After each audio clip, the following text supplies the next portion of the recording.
സന്തോഷത്തോടു കൂടിയിട്ട് കാണുന്നു. അതോടൊപ്പം തന്നെ ഒരുപാട് ടെൻഷനും ഉണ്ട്. തികച്ചും ആരോഗ്യപരവും സൗഹൃദപരവുമായിട്ടുള്ളൊരു മത്സരം തന്നെയാണ് വിചാരിക്കുന്നത്. ഈ മത്സരം കഴിഞ്ഞാലും ജയിച്ചാലും തോറ്റാലും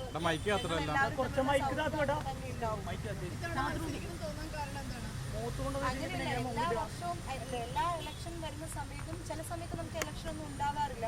അപ്പോഴും എക്സിക്യൂട്ടീവ് കമ്മിറ്റിയിലേക്കെങ്കിലും നിൽക്കുക, ഒന്ന് കൈ പൊക്കുന്നൊക്കെ പറയാറുണ്ടായിരുന്നു. പക്ഷെ എനിക്ക് എപ്പോഴും ഒരു സാധാരണ ലൈഫ് മെമ്പറായിട്ട് ഇരിക്കാനായിരുന്നു ഇഷ്ടം. ഇത്തവണ എന്തോ മത്സരിക്കാൻ തോന്നി, അപ്പൊ അങ്ങനെ ചെയ്തു. മാറ്റങ്ങൾ അമ്മയിൽ വരണമെന്ന് തോന്നുന്നുണ്ടോ? അങ്ങനെ പ്രത്യേകിച്ച് മാറ്റങ്ങളായിട്ട് ഈ പുറത്ത് കാണുന്ന അല്ലെങ്കിൽ പുറത്ത് സാധാരണ പ്രേക്ഷകർ വിചാരിക്കുന്ന പോലത്തെ പ്രശ്നങ്ങളൊന്നും അമ്മ എന്ന് പറഞ്ഞ സംഘടനയുടെ ഉള്ളിലില്ല. ആകെ നിങ്ങൾക്ക് എല്ലാവർക്കും അറിയാം 506 അംഗങ്ങൾക്ക് വേണ്ടിയിട്ട് മാത്രമുള്ള ഒരു സംഘടനയാണ് ഞങ്ങളുടേത്. ശരിക്കും പറഞ്ഞാല് എന്താ പറയാ, ഒരുപാട് മീഡിയ അറ്റൻഷനും കാര്യങ്ങളൊക്കെ മാത്രമേ ഞാൻ വിചാരിക്കുന്നുള്ളൂ.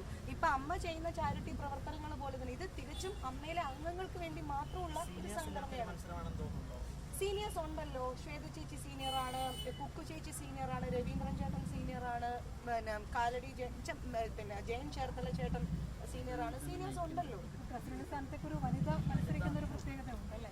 പക്ഷെ ഞാനിങ്ങനെ പിന്നെ വനിത ജെൻഡർ ഇക്വാലിറ്റി വേണം എല്ലായിടത്തും നമ്മൾ ഈ പറയുന്നത് വേണ്ട. അവിടെ ഒരു വനിത അല്ലെങ്കിൽ എന്താ പറയാ അമ്മ എന്ന സംഘടനയ്ക്ക് പേരുള്ളത് കൊണ്ട് ഒരു വനിത സ്ഥാനാർത്ഥിയാവണം അങ്ങനെയൊന്നും ഞാൻ കാണുന്നില്ല. കഴിവുള്ളവർ വരണം, അത് ആണായാലും പെണ്ണായാലും കഴിവുണ്ടെങ്കിൽ വരണം എന്നുള്ളത് തന്നെയാണ് എൻ്റെ ആഗ്രഹം. വൈസ് പ്രസിഡന്റ് സ്ഥാനത്തേക്ക് 3 പേര് ജോയിന്റ് സെക്രട്ടറി ആയിട്ട് തെരഞ്ഞെടുക്കപ്പെട്ടു.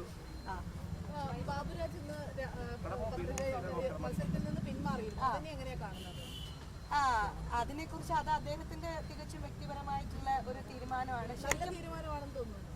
അങ്ങനെ ഞാൻ അങ്ങനെ പറയുന്നില്ല. കാര്യം എന്ന് വെച്ചാൽ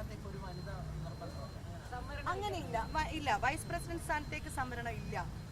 അങ്ങനെ ബാബുരാജ് ചേട്ടൻ പിന്നെ അതിനോട് എനിക്ക് രണ്ട് അഭിപ്രായവും ഇല്ല, എതിരഭിപ്രായവും ഇല്ല. ശരിക്കും പറഞ്ഞാല് എന്നുവെച്ചാൽ നല്ല കേപ്പബിൾ ആയിട്ടുള്ള ഒരുപാട് നമ്മൾ സാധാരണ വിചാരിക്കുന്ന പോലെ ഒരു ഈസിയസ്റ്റ് ആയിട്ടുള്ള പോസ്റ്റുകളൊന്നും അല്ല അമ്മയുടെ ജനറൽ ബോഡിയിൽ എന്താ പറയാ ഇത്തരം ഒരു കമ്മിറ്റിയിലേക്ക് തിരഞ്ഞെടുക്കപ്പെടുമ്പോൾ വരുന്നത്.